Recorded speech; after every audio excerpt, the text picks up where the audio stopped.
Look, Is that where the let me try to meet you in the middle on something here. Now look, I got Will Sasso here, who just came from a meeting with Roger Stone.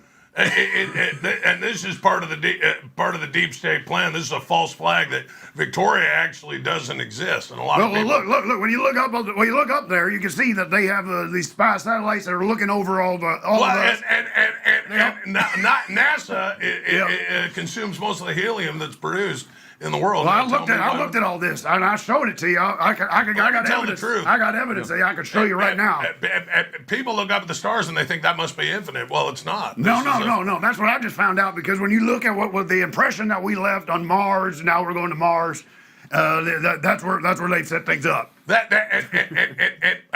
Most of the geography for Mars has been duplicated on some of our maps. That's why Antarctica is a place you can't even get to with a boat. They'll turn you around because there's lush jungles there. Now look, I set up a website, and you can look at it right now, because I've got a liquidate, and I've got a lot of DVDs, and these are items that I've had for 20 years. These are great DVDs. I got Mad About You DVD set.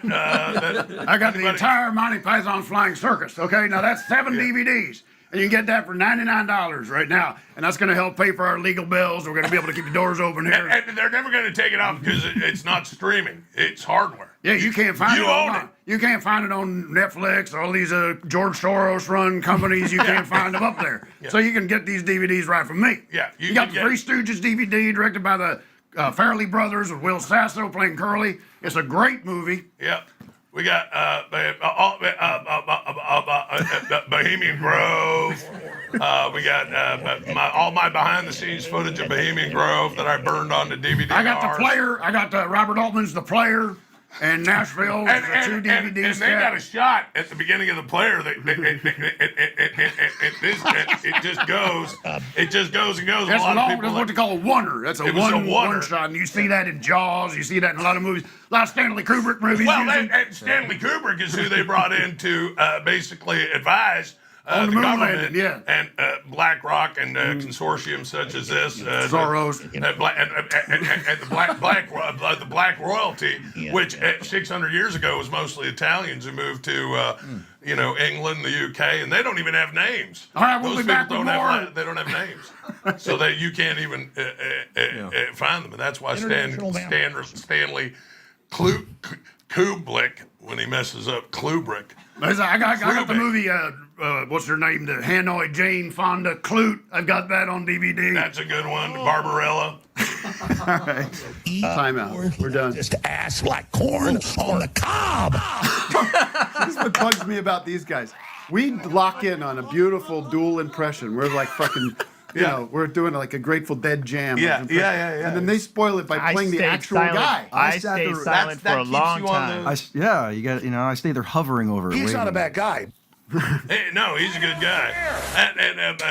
All right, stop. Now, I was like, all right, let's take a zoomer or a hotliner. I need some water, Alicia. Please, goddammit, I'm dying. We have 200. Well, I want to bring this up real quick. You know how much I love Waterloo Black Cherry. I drink this like water. Me too. It's a great beverage. That flavor, that brand. Perfect. When it's ice cold, there's nothing better. I agree. But they have a big problem at the factory. Big problem. You get a case of this stuff, almost a guarantee you're going to get 1 or 2 cans that have this bloated bottom to it. Mm-hmm. That makes it almost, you have to pour it into a cup. Bloated. Yeah. I mean, what am I going to do? Try to bounce. Falls right over. I got to spill. Now, this has been going on. This is not an isolated incident. This has been years. And my friends at Waterloo, please look into this. What is this can't be. Too much carbonation. Yeah. Figure it out. Get your engineers, your product designers on it, because my cans keep spilling over, making a big mess on my keyboard. Wow. So that's something. And look, what do we do, Trump? We have this is a big problem. And a lot of people are saying why. My Trump is just, it's devolved into, it sounds like a like a fat cartoon geek.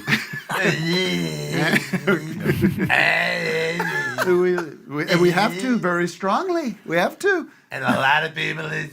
I think my best Trump impression is only in text form, like if you read it. So like I was texting with a friend about J.D. Mandel and like how when Trump is going to drop him. Yep.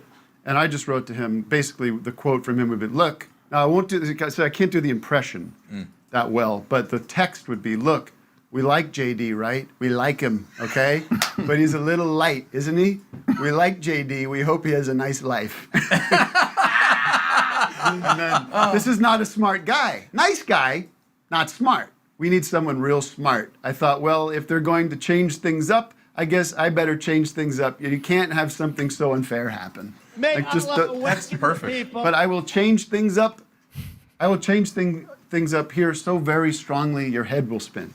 So if we can get over that, get that over to you or James Austin Johnson. James Austin Johnson. Yeah. My That stuff gosh. is great. That is unreal. Unbelievable. Just watching him walk down the street doing it. Just casually. I just want to walk with him through his neighborhood. When he's like, what was the one he was just doing? We want to go to, what was he talking about? Some restaurant, like Bennigan's. Buca de Beppo. Buca de Beppo. We want to take the things off the wall. We should be allowed to take Well, the... I think I've told this on the show, but I was hanging out with him after SNL, and like it was their season finale, and I happened to be there backstage because that's what I do. That's what... When I'm in New York, I pop in. But anyways, this is like after they do the stupid curtain call, they're all waving to their family and thing. I'm upstairs in the hallway with him, and we're doing Trump back and forth. Oh, that's awesome. But he's doing the shit that wouldn't go on the air because it was too obscure, you know. Right. So he's going like this, my morning jacket with Jim James. He's like doing obscure indie rock references. Yeah. We love Jim James. We like his solo records.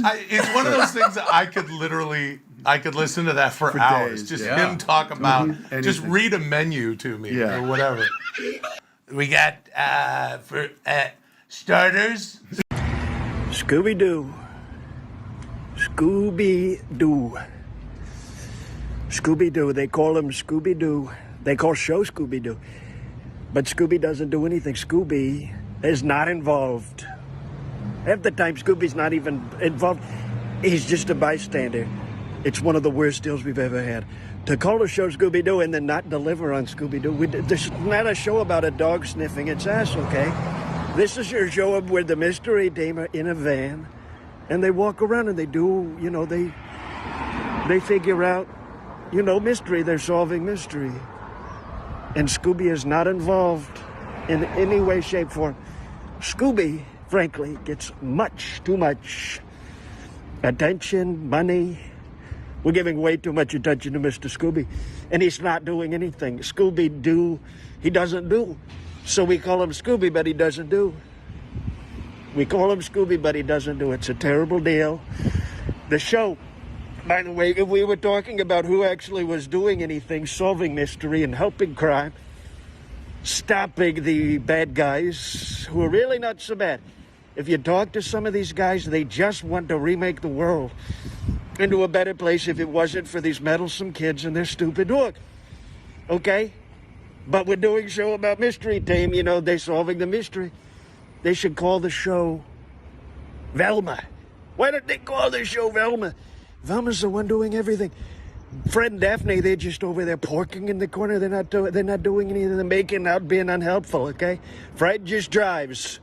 Fred's just the driver. He doesn't drive the plot, and he doesn't drive the mystery, and he doesn't solve the mystery. He just moves the van from place to place, A to B. And it's a very unhelpful thing. We don't even need the van. The van does not play narrative. It does not have narrative role, okay? Other than we can't be doing the same crime in the same place. We need to move on to a new monster. And so from that perspective, Van makes a lot of sense. But Daphne, not much to do. Daphne, very not much to do. Shaggy, oddly enough, this little stoner who's over in the corner picking his ass and rolling joints, weirdly actually ends up helping the mystery a lot more than Fred than Daphne. Okay? A lot more. And yet we call show Scooby-Doo. We call the show Scooby-Doo, and we should be calling it Velma. We should be calling it Shaggy and Velma. With minimal help from Scooby-Doo, and we're doing a terrible job, frankly.